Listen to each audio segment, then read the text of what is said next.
ketika orang hidup itu pasti akan mengalami satu kematian. Karena di dalam Al-Quran jelas, kullu nafsin za'iqatul maut. Setiap hamba yang berjiwa, yang mempunyai nafas, itu pasti mengalami satu kematian.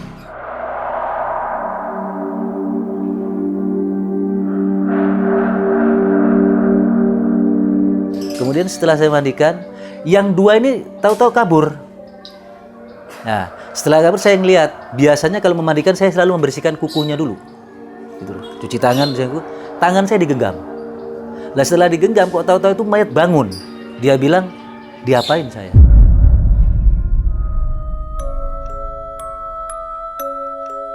Wahai ibu pemandi jenazah, tolong jangan mandiin saya dulu, saya istirahat dulu. Saya capek, saya lelah. Yang kedua, wahai ibu mandi jenazah, tolong lepaskan baju saya, tapi jangan keras-keras. Kulit saya sakit, kulit saya masih terasa sakit, masih terasa ngilu. Wahai pemandi jenazah, tolong saya jangan dikasih air panas, jangan dikasih air dingin, karena luka saya masih basah, masih terasa sakit.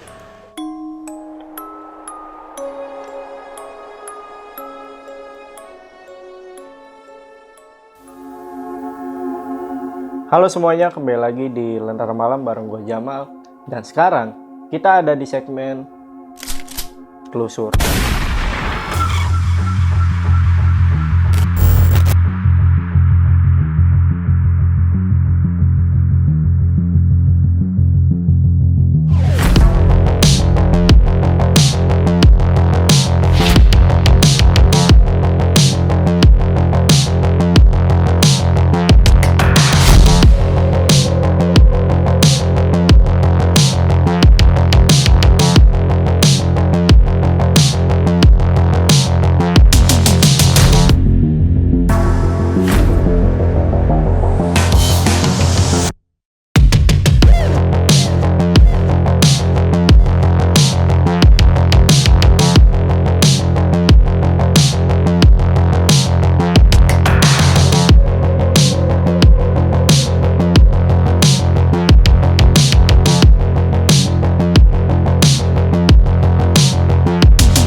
Kali ini tim Lentera Malam berkesempatan untuk bertemu dengan seorang yang bekerja sebagai pemandi jenazah, di mana gua dan tim Lentera Malam berkunjung ke wilayah Tambun untuk bisa bertemu dan menelusuri lebih dalam lagi mengenai profesi seorang pemandi jenazah.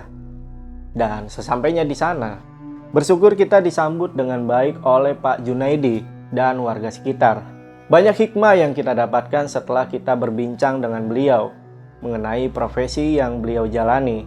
Dan tentunya dalam kesempatan kali ini Lentera Malam juga akan membagikan ke kalian cerita atau kisah tentang profesi yang sangat mulia dari seorang pemandi jenazah.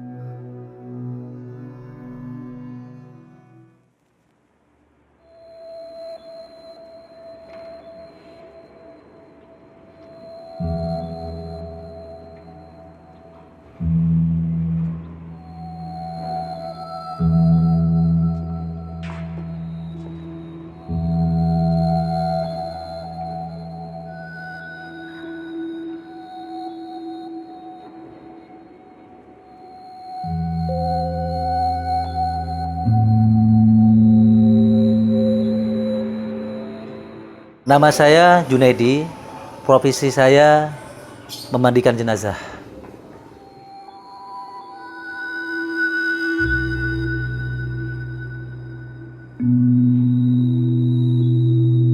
Sebenarnya memandikan jenazah ini dibilang rumit nggak rumit, dibilang rumit ya. Karena yang pertama tentang keberanian diri.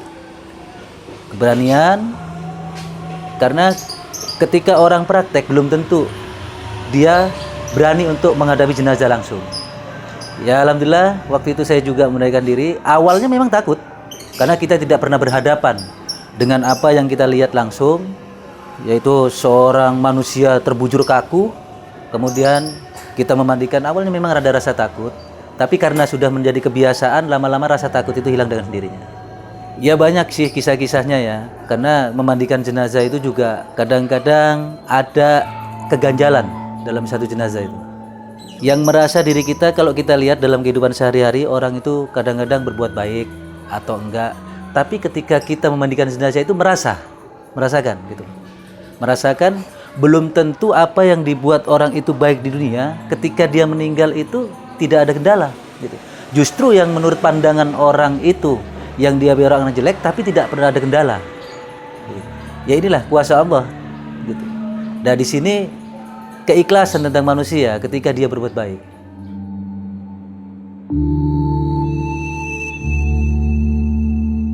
Ketika saya memandikan jenazah, karena orang meninggal itu kita juga nggak tahu ya. Kalau kata orang awam, kadang-kadang orang tanpa nafas itu udah meninggal.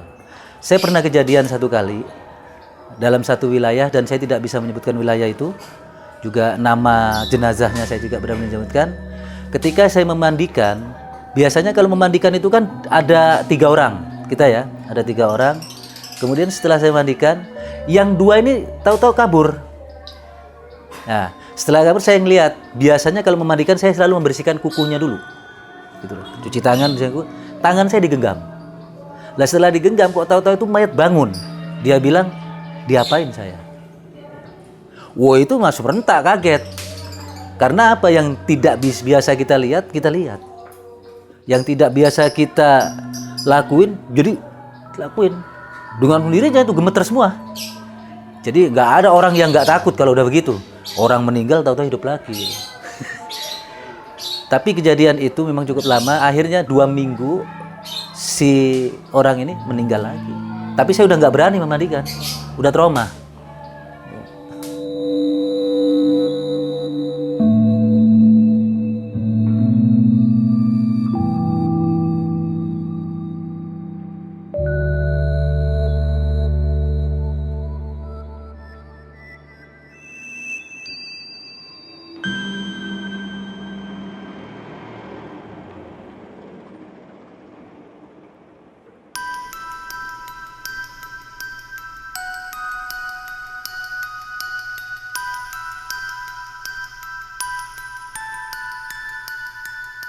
Pak Ustadz, ini kita masuk ke bagian apa Pak Ustadz? Ini masuk ke bagian mau memandikan jenazah.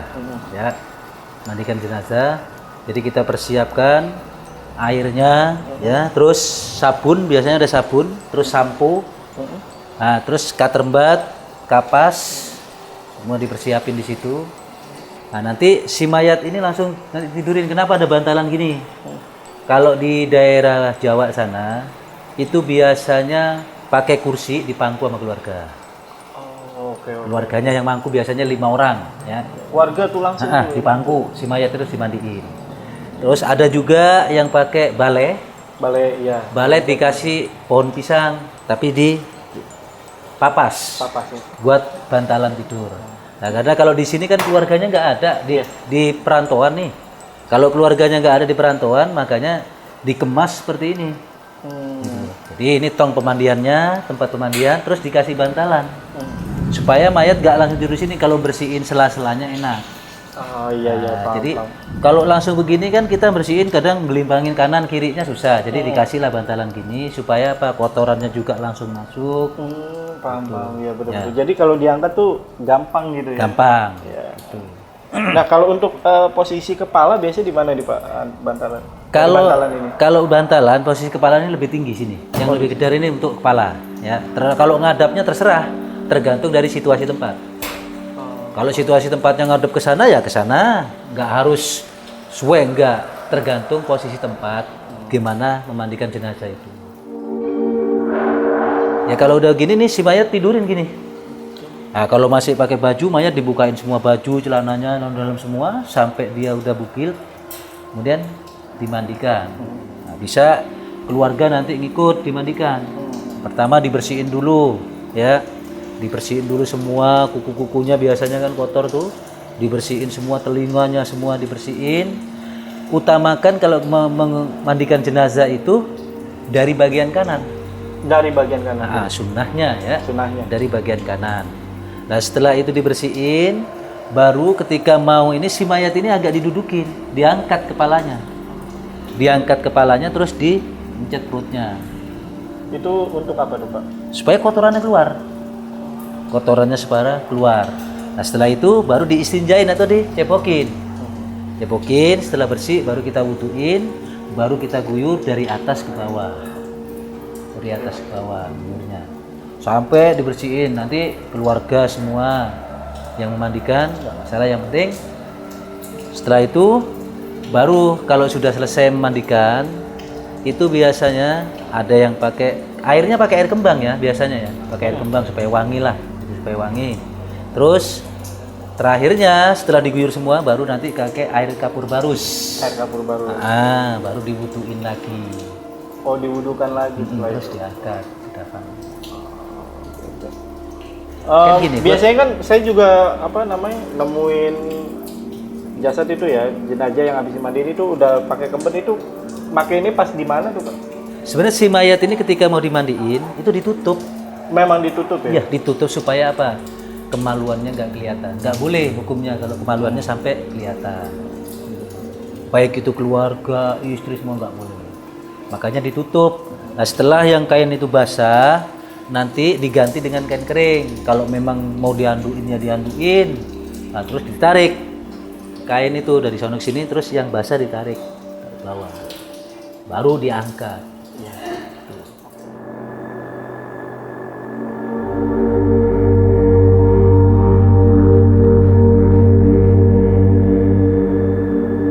Selain bertemu dengan Pak Junaidi, kita juga berkesempatan bertemu dengan pemandi jenazah seorang wanita yang bernama Ibu Nur. Di sini Ibu Nur juga berbagi pengalamannya dengan kami mengenai dari awal kenapa beliau bisa menjalani profesi ini. Dan bagi beliau pekerjaan yang ia jalani merupakan panggilan hati dari Allah Subhanahu wa Ta'ala yang harus dijalani dengan rasa kasih sayang dan penuh tanggung jawab.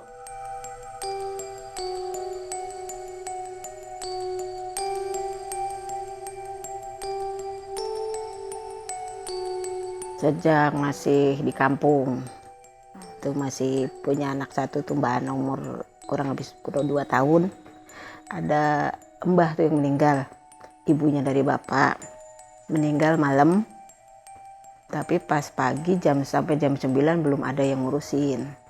Itu belum ada. Itu ngabarin juga kan ibu pulang. Pas jam 10, karena saya udah ngeliat nggak tega, ya mau nggak mau ibu turun langsung sendiri, semua sendiri. Jadi kita gotong sama ibu saya sama bapak gitu. Habis dimandiin itu kita angkat dari tempat pemandian itu. Jadi tuh bapak tuh kayak ketarik ke bawah gitu loh. Kalau di kampung kan mandiin ini atasnya balik, bawahnya kan dibikin kayak lubang kayak gitu kan, buat ituan air. Jadi air nggak kemana-mana. Gitu ceritanya kampung tuh seperti itu. Pas mau diangkat bapak tuh kayak ke bawah kayak gitu. Kayak turun ke bawah kayak gitu, ketarik ke bawah. Pas itu habis mbah ditaruh di pembaringan situ mau saya kapanin, tangan tuh langsung gitu. Kayak apa sih, gerak gitu, cuman karena saking lemes gitu ya. Tadinya kan aku mungkin secara ya manusiawi tuh apa sih, terima kasih gitu ya. Cuman kan kita nggak tahu itu karena ibu awal. Cuman pas itu di situ kaget tuh, ibu kaget, astagfirullahaladzim, kok hidup lagi gitu, tapi nggak hidup gitu. Pas itu bapak udah mau kejebur gitu. Jadi orang tuh pada nolongin bapak, saya ngituin mbak sama ibu saya sama adik saya. Tuh adik saya tuh masih kecil waktu itu, masih umur berapa sih, SD, laki tuh. Ya itu kita beda-beda tetangga tuh, namanya di kampung kan susah gitu kan. Ya itu mulai di situ saya mulai terus ada itu dari masjid saya dipanggil nih gitu. Nama Ibu Nur aja gitu. Dia kemarin berani tuh gitu kan. Jadi diituin juga. Pas itu anak-anak pesantren juga kan ada yang pesantren pada pulang. Lah saya baru dipanggil tuh sama Yai kan. Ya Yasin namanya waktu di Danau Warik di kampung saya itu, suruh ke sana. Lah saya tuh di situ mulai digembleng. Bana tuh masih kecil. Saya tuh mulai digembleng, diajarin gitu terus. Jadi kamu nanti akan sukses. Kamu jalanin terus ini gitu. Lah itu di situ. Dari bulan ke tahun terus saya terus di sini. Dia tinggal di sini tahun 95. Tuh, pindah ke sini. Awalnya di Legon dulu, di Cakung, di Priuk tuh kemana-mana. Berarti profesi ini udah berapa lama tuh? 30 tahun. 30 tahunan. Cuman terrealisasi untuk di kabupaten itu di MUI masuk tahun 2000, didapain 2017 kalau nggak salah. Cara komunikasinya gimana tuh sama si jenazah? Ya, cara komunikasi kita ngucapin salam. Ibu maaf, ibu lemesin dulu ya. Biar ibu cakep. Biar ibu menghadap Allah. Cantik, wangi, solehah. Itu kayak gitu. Ya, lalu kita ibu ituin. Itu langsung lemes. Tangan kadang suka begini. Kan kadang suka namanya orang kita azal itu kan kita mesti kenceng. Nggak bedanya orang mau ngelahirin, pasti tenaga gitu. Mesti begini kan, kadang suka begini, kita harus bisa. Tapi nggak harus dipaksa. Kalau kita bisikin dulu aja Bu ya, lemesin ya, rapiin, gitu. Bacain, gitu. Bentar. Ibu ngambil tuh, baca doa sholawat, ikan telat, minta sama Allah. Jadi kita antara hati, mulut, dan pikiran, tangan tuh bergerak semua. Tangan bergerak, kita mulut itu hati ke Allah. Mulut zikir terus sholawat. Insya Allah cuma dituin aja pakai air, insya Allah ntar gini jalan. Dia akan diri sendiri. Akan lemes. Itu yang ibu alamin selama ini, yang ibu jalani selama ini.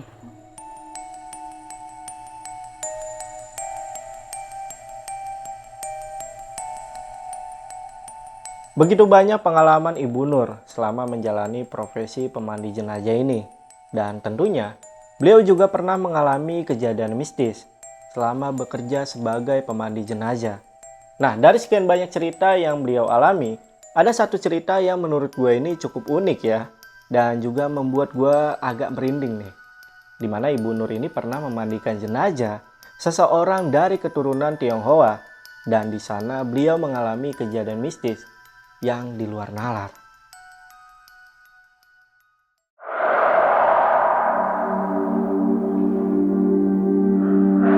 Kalau orang Cina itu, ibu sering, Suban ini kan orang dari tempat kerjaan bapak tuh, ya kan.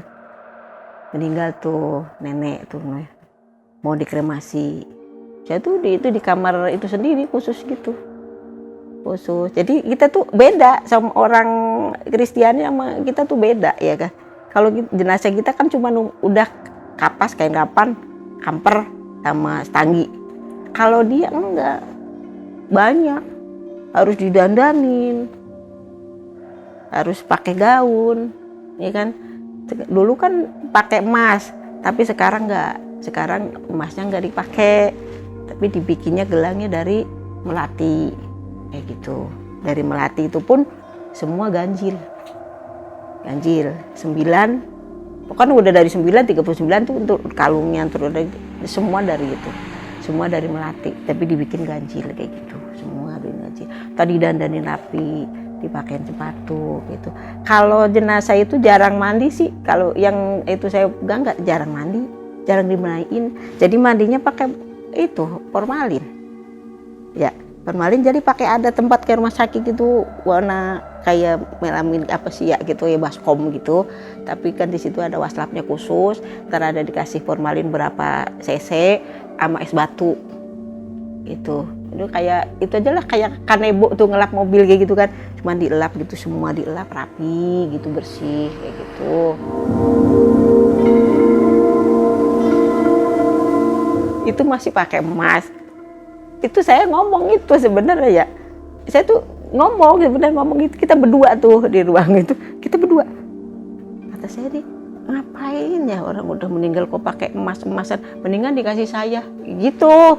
Itu udah saya pakein semua, kalung udah dipakai, anting udah dipakai, gelang udah dipakai. Nah itu terakhir cincin belum dipakai. Ibu bilang ini, ya Allah orang udah meninggal kok pakai emas, kata saya gitu. Mendingan kasih saya yang mandiin, katanya gitu ya, dan ngerapin ya gitu. Lah itu mau dipakai kok dia copot, terus gitu. Lah copot tanpa sengaja tuh udah masuk ke tangan saya, di jari saya dicopot susah. Coba susah, pas gitu pas lagi mau ngituin pakai itu kan dia itu pakai mahkota gitu, sok ditepuk, wah gitu dari belakang sini, sampai saya nggak sadar ada kali setengah jam gitu kan ya, nggak ada yang nolongin. Pas udah itu saya sadar itu udah nyender di dia tangan dia tuh udah nekepin ibu, tangan dia tuh udah begini tuh, ibu tuh begini udah kayak nggak masuk logika saya tuh. Lah pas sadar saya kok udah ada di ininya dia gitu loh, kepala saya udah begini, dia tangannya dia begini. Lah saya kan jerit tuh, lah jerit dari luar itu anak-anaknya pada itu, kenapa Bu, kata itu, ini cincinnya nggak bisa dicopot. Oh berarti itu buat ibu, kata ibu minta ya. Iya tadi saya bukan minta, cuman ngomong itu kok udah itu pakai emas banyak banget, mendingan kasih saya gitu pas cincinnya itu. Lah itu pas masuk sini jatuh, tapi jatuh nyangkut di mana, tapi kok tahu-tahu udah di sini. Tuh anehnya di situ. Loh, pas ditepok gitu emang ada yang bisikin juga gitu, kayak bisikin gitu. Udah buat kamu.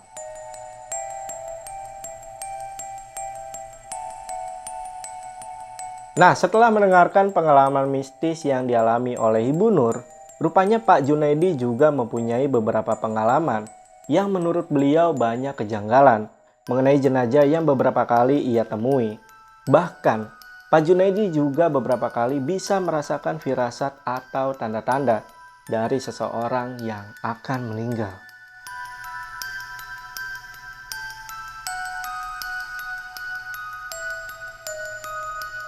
Tanda-tanda umpama yaitu tadi kain kafan, ketika kita sudah mempunyai satu profesi itu, tanda-tandanya insting ini, pikiran yang kuat, pola pikir kita, terus kayak lemari tahu-tahu buka, tandanya oh berarti ada yang mau meninggal, nggak lama sudah meninggal tuh orang gitu. Dan kita kayak gini, kalau orang sudah punya profesi itu seolah-olah kita kayak tahu tapi tidak boleh diceritakan karena mendahului gitu loh. Mendahului kehendak Allah itu nggak boleh ya kan. Nah, makanya di situ banyak yang harus disimpan-simpan tuh. Ketika orang profesi memandikan jenazah tidak harus diceritakan semua, itu banyak gitu. Amal perbuatan manusia ini kan kadang-kadang berbeda-beda ya. Ada yang bagus juga ada yang buruk. Nah, disinilah Allah tunjukkan dalam dunia ketika orang itu kembali. Yang pertama ketika orang itu mau dicabut nyawanya, ada siksa dunia, udah pasti. Orang yang tidak pernah menjalankan perintah-perintah Allah, selalu judi, mabok, itu ketika nanti dia akan meninggal pasti ada siksa dunia, diperlihatkan sama Allah, gitu loh, diperlihatkan. Dan ketika nanti saya punya pengalaman ketika memandikan jenazah orang yang tukang minum, ngobat, ini nyata. Saya tidak sebutkan orangnya, nyata. Ketika kita mandikan itu susah. Ya benar tadi, badannya kaku. Jadi ketika dia begini ya udah begini aja. Kalau kita ngelenturin itu susah. Gitu, ngelenturin susah. Gitu. Dan kemudian ketika dia overdosis, darah itu nggak bisa berhenti. Sama halnya ketika orang ya, mohon maaf si mayat dari tadi belum saya ceritain. Si mayat itu ketika keluar darah, umpama muntah darah, itu nggak akan bisa berhenti ketika mati. Tetap keluar terus. Makanya kan kalau kita memandikan jenazah itu kadang-kadang kan harus pelan-pelan. Takut ada jerawat yang kekupas, itu darahnya ngelocor terus nggak bisa berhenti. Lah kembali lagi kepada tadi yang tukang istilahnya minum atau mabok ya, itu memang ditunjukin sama Allah. Ada di situ ditunjukkan bahwa kejelekan dia akan ditunjukkan sama Allah. Baik waktu dia meninggal maupun ketika memandikan jenazah. Kayak susah aja gitu. Kayak susah. Kadang-kadang kendalanya itu ada aja, kendalanya itu. Ya kita juga tetap wajib memandikan, walaupun orang itu tukang mabok, mau tukang apa tetap. Makanya disinilah kita tahu bahwasanya orang hidup itu harus berhati-hati supaya apa? Dipermudah oleh Allah, dipermudah. Jangan sampai nanti ketika memandikan jadi omong itu pasti, waduh itu tukang mabok meninggal, dimandiinnya susah. Pasti dengar walaupun tidak ada yang cerita, karena kan banyak yang lihat, gitu. Kadang-kadang sampai kaku, kadang-kadang mata aja dimeremin susah, mulut itu mangap itu susah, bahkan darah ketika dia overdosis itu tetap gak bisa berhenti. Baunya udah gak karu-karuan yang begitu, gitu, baunya.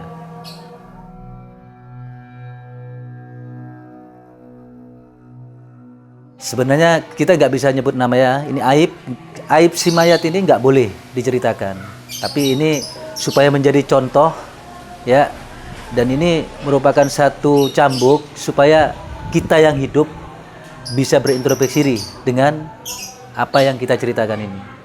Yaitu tadi kan saya kisahkan, seseorang manusia ini tidak tahu amal perbuatannya, ya. Ya saya bilang tadi, kadang-kadang kalau kita lihat di luar, di dunia selagi dia hidup baik, kadang juga dipandang orang buruk. Tapi ketika kembali kepada Allah, intinya orang itu sudah dipanggil oleh Allah, disinilah ada keganjalan-keganjalan itu, gitu loh. Kadang-kadang ada yang susah ketika dimandiin, ya. Kadang-kadang yang menurut orang itu brutal atau apa segala macam, kadang mudah untuk dimandiin, gitu. Kemudian di dalam benak pikiran itu ada terkandung itu rasa nggak enak, gitu loh. Rasa nggak enak itu ada, gitu. Rasa nggak enak. Kok begini ya rasanya kita mandiin orang ini, gitu. Beda-beda. Tergantung daripada amal perbuatan itu manusia itu sendiri, gitu. Semoga dengan video kali ini banyak hikmah yang bisa kita ambil untuk kehidupan kita nanti, supaya bisa membuat hidup kita jauh lebih baik lagi dari sebelumnya. Dan sebagai penutup, Pak Junaidi dan Ibu Nur juga akan membagikan hikmah yang mereka rasakan kepada kita semua dengan pengalaman mereka berdua selama menjadi pemandi jenazah.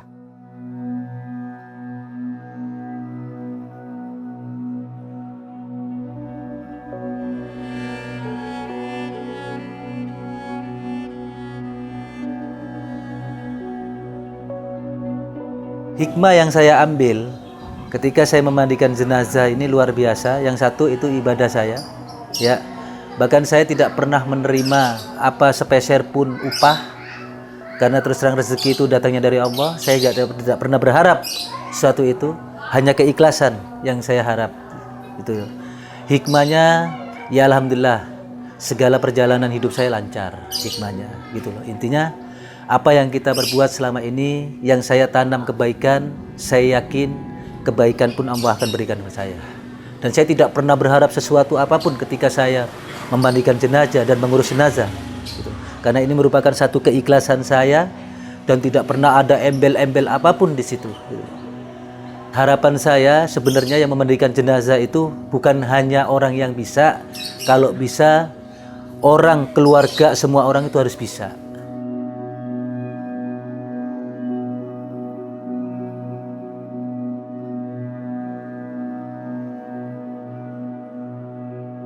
Ya kalau buat ibu sih hikmahnya pelajaran ibu sendiri, ya kan. Kita sebenarnya tuh belajar bukan dari orang lain loh ya. Kita belajar dari jenazah sendiri. Iya, ini jenazah seperti ini. Lah kita menyikapinya seperti apa, kayak gitu kan. Nanti kita itu ini sendiri, baru kita untuk ke orang lain, gitu kan. Kita terapkan untuk orang lain kayak gitu. Ini seperti ini. Kita jangan belajar dari orang, belajar dari si jenazah sendiri. Apa yang kita lihat, kita pelajari di situ. Kalau pelajaran dari orang, beda. Benar, beda. Kita belajar dari si jasad tadi. Nanti kita hikmahnya kita ambil buat kita, kira-kira itu bagus. Ya yang kita terapkan buat jenazah bagus. Nanti saya ituin ke orang lain deh. Kayak gitu. Banyak banget hikmah, luar biasa. Kalau buat ibu. Luar biasa. Cuman kadang-kadang sekarang susah nyari orang untuk mandiin apa gitu, susah bener. Yang bisa satu dipegang, mulutnya dikunci, ya kan, nggak boleh buka aurat jenazah kayak gitu. Itu harus ditutup semua. Kita harus fokus ke Allah. Kita lillahi ta'ala aja, kita jalanin semua itu karena ridho Allah itu aja. Karena kasih sayang Allah, bukan karena kemauan kita.